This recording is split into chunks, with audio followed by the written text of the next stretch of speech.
Hindi pagpahanugutan ang mga Russian athletes nga magpartisipar sa Milano Cortina Winter Olympics bisan pa nga matabo ang peace deal sa Ukraine.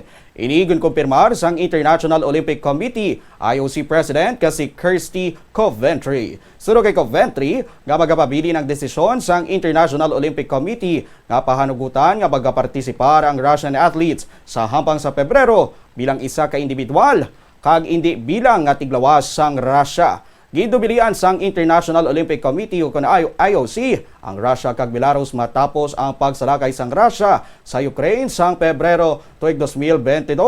Dugang pa ni Coventry nga ang pagaywaton nga Olympics sa madamo nga syudad kaangay sa Italy ang mangin isa ka the new normality kag magaserbe nga standard sang Milano Cortina Gomez para sa masunod nga Olympics. Pagaywaton ang Milano Cortina Gomez Winter Olympics humalin Pebrero 6 tuptop 22 subong nga tuig.